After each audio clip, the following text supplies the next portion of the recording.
And what's going on, everybody? It is D4 Sports, Season 2, Episode 4, Sports Entertainment for the Walk-Ons of Life. I'm your host, James Albin. I'm joined here with Mike McNulty. What up? And John Otto to my right. Let's get into it. All right, boys. What's going on this week in the world of sports? Wait, before we go any further, let's talk about Clyde Glide. Hey, so you listen. had a little hot take a couple weeks back talking about this. Way back when. Way back when. Okay, so back in early April, we had our pre-draft rankings here on D4 Sports. I hosted you guys. It was my first episode here on the pod, and we went over the running back ranks in the NFL draft. And while NFL Network had Clyde Edwards-Helaire at 2, and ESPN had Clyde Edwards-Helaire at 4, you boys at D4 Sports had him as the number 1 rated back in the NFL draft. And guess what happened, Mike? What happened, Albin? When April rolled around, Kansas City Chiefs are on the clock, 32nd overall, off a Super Bowl victory. They take Clyde Edwards-Helaire as the first running back off the board, making your boy Alba look really smart on the draft rankings. Props. And he's the only running back that won in the first round. Week 1, Thursday night against the Texans, a very good team, by the way. Our guy went for 129 yards and his first career NFL touchdown. Shit. And just felt pretty good. Hey, that's a victory for you. He went beast mode. He did. He went beast mode. He makes that Chief offense look so much more dynamic. Damian Williams was a good back. He unfortunately opted out due to the virus. But Clyde Edwards-Helaire stepped in, and he looked like a seasoned vet. Andy Reid saying he is better than Brian Westbrook ever was, and we all know how good Brian Westbrook was, especially John coming from his days back in the NFC East with the Giants, right? Yes, sir. Yeah, he would always give the Giants headaches, and so it felt pretty good to get that one right, but hey, that's why you tuned in here to D4 Sports. It's sports entertainment for the walk-ons of life, but you get hot takes and good info every single week. Very true. That's right. And what about the rest of NFL Week 1? What did you guys think about it? Giants are still trash. Yeah, the Giants That are was still a rough trash. one. Yeah. Their offensive line is still Swiss cheese. Tampa Bay, I mean, I had Brady as my starter for my fantasy team along with their defense. Mhm. And at first it looked good. Wasn't exactly what I wanted to see. I also like the Saints, so I was kind of like I was in the crossfire there. Well, it's a tough matchup to draw Week 1. I mean, you're a team that, new quarterback, No camp, no or preseason. barely any. And you really kind of saw the effects of that. I mean, John just brought up the Giants. Their offensive line did not look very good. They looked horrible. They looked awful. Saquon Barkley was, just getting pounded on behind the line He of looked scrimmage. He looked good, but it's a tough situation for him because he has 6 rushing nowhere to go. yards? He had 6 rushing Did he really? yards. Yeah. He was never mind. I guess you didn't do that well. He was contacted behind the line of scrimmage on 11 of his 15 when carries. he got his breaks, though, he ran. Yeah, so he had that one big screen attempt, and he hurdled over That the was guy, that was juked all the I guy saw, out. I mean, so. that was a big play, but that's what you're going to get from Saquon. I mean, John, as a Giants fan, you've seen him play pretty much every week, Right. and Yeah. it's The kid's a beast, but he can't do anything when you have 300-pound men running full speed at you because the Giants' offensive line can't block. yeah, it's a tough situation. So we want to see the best for Saquon. I mean, certainly his rookie year has still been the best one we've seen to date. It's year 3, game 1, not looking great. He dealt with the injuries last year.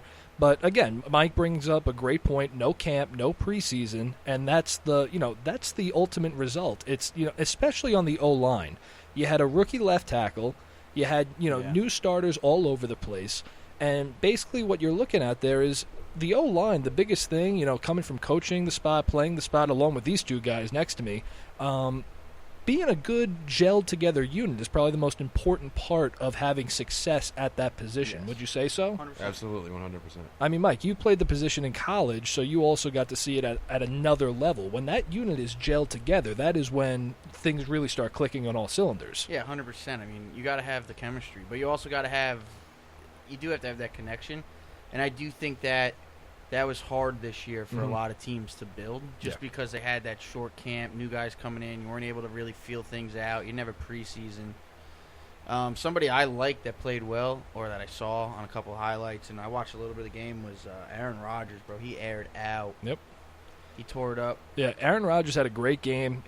It's funny, when you have a vet quarterback like that that's been involved on a team for so long, all these things we talk about, no camp, no preseason, all those things, it's very funny. They all kind of seem to just go away. Well, yeah, because guys like that, they play, a drive, like the first 3 games in preseason, and then play like a half the last preseason game. So they get like maybe like I don't know 20 drives all preseason. And that's a really good point. I mean, these guys that are used to being in the league, and it's different for a guy like Tom Brady, because Tom Brady, as much of a vet, I mean, he's the vet at the quarterback position right now. He is walking into a situation, new offense, new team, new environment, new house. He completely changed everything up. So that's why Aaron Rodgers had the success. He's been there for so long. Very true. The other thing I would like to say is being in St. Augustine and Duval, Gardner Minshew, I thought played great too. Mm-hmm. And I was also hyped to see that because of like what Fournette said when he left to go to Tampa Bay. Yep. And I think that's awesome for Minshew. He's my backup on my fantasy team. Shout out Gardner Minshew. Yep. But I was very, very pleased to see that he did well. Yep. What do you guys think about Cam Newton at New England? I mean, listen, it's kind of like, what did you really expect to happen? I mean, John, what did you think? I think, awesome, great first game. They put up, however many points, but how long can you keep running Cam Newton? I mean, I know people have been saying this his entire career, but it looked like Bill Belichick was like, "Oh, I finally got a quarterback with leg. Let's run it," Yeah. And then it's been Cam Newton's problem his entire career. He'll run, and then boom, it's the big injury, concussion. He's had 5-6 concussions already. Yep, he's had the concussions. He had the shoulder issues last year. I mean, you run that many times, it's just like anyone that gets hit repeatedly, you're gonna get hurt. Yeah. No one's Iron Man, and especially someone like a franchise quarterback like him. You don't want to you kind of take the good with the bad, but all right. Can we dive into my favorite, and that would be college football and what we got going on there? College football, boys. I mean, we had an episode a Hyped. couple weeks back where we talked about the Big Ten shutting down football, and then all of a sudden today, right across the ticker, oh no, we're not. We're back, boys. And the Big Ten has voted to return to playing college football. A projected start date around, I think it was October 23rd or something like that. Somewhere in there. So, we're going to have to wait a week or two. The SEC is starting up next week, which is exciting, but then we'll get the Big Ten shortly followed after that. I'm very excited. What do you think about the Pac-12? Well, it's funny. With the Pac-12, we were actually doing some research on this beforehand. The Pac-12 is in a little bit of an iffy situation, different from the rest of these conferences. They actually have states. California and Oregon currently have policies that restrict teams from doing, full contact practices, which would obviously affect the way they can perform in competition. Well, God bless everybody out there, man. That's that's a terrible situation going on, especially with the fires. And that's actually another thing that they said is restricting their ability to vote on this. It's because the air quality in a lot of these stadiums is reporting back unhealthy and unsafe numbers. John, what do you think? I just want to see USC football, but if it leads to players like playing in unsafe situations, I mean the players' safety is obviously number one concern. With those wildfires going on out there, that comes first. But I mean, I think I'm hopeful that they'll be able to get in maybe some games in like after maybe Thanksgiving or something like that. Yeah, that'd be great. Maybe a couple like Pac-12 South plays the Pac-12 South, and the Pac-12 North plays the Pac-12 North, but just to have some revenue stream for the Pac-12. It would be nice, and I mean, I haven't really gotten a chance to do a lot of further up reading on stuff like this, but pretty much all these conferences are going to do only in-conference play for the most part. I mean, the SEC is only going to play the SEC. You're only going to see the ACC play the ACC. So I think, especially with the Pac-12, they'd probably be in a situation where it's going to be a later start than even the Big Ten. Yes, and 100%. you're kind of hoping they can just piece something together for the fans, for the players, for the coaches. There's seniors on this team that, unfortunately, whether or not they play a couple games, they're going to graduate at the end of the year. And you want to make sure that they can get film. It's something we talked about a couple weeks ago. And you just want to make sure that, we get to see, big Pac-12 football. It's I'm a big Oregon guy. I want to see the Ducks play. They got a loaded defense this year. It was something I was excited about. They were probably the favorites to win the conference. And, it's a tough situation. But the Big 12 being back makes me super happy. The crazy thing, though, is a lot of players that we talked about, and I feel like we keep coming back, but we're just updating the situation. We talked about a couple weeks ago, a lot of these players in the Big Ten actually opted out for the season. So I'm kind of curious. Do they decide maybe they will play now? Can they reverse that decision? So I have a question. So when someone opts out for the season, can you just say, "Oh no, LOL, JK, I want to play again"? It's unprecedented times. Yeah. They'll make exceptions. But if you hired a professional agent, so like now you're professional. Now you're professional. So I believe Jamar Chase, who's the wide receiver at LSU, he said that he's leaving LSU. He opted out, even though the SEC said they were playing. He decided to opt out, and then he also said he's going to start prepping for the NFL draft. So did that mean he hired an agent? Because the second you do that, you forfeit your amateur status. Yeah. So that's interesting. It happens in the NBA all the time.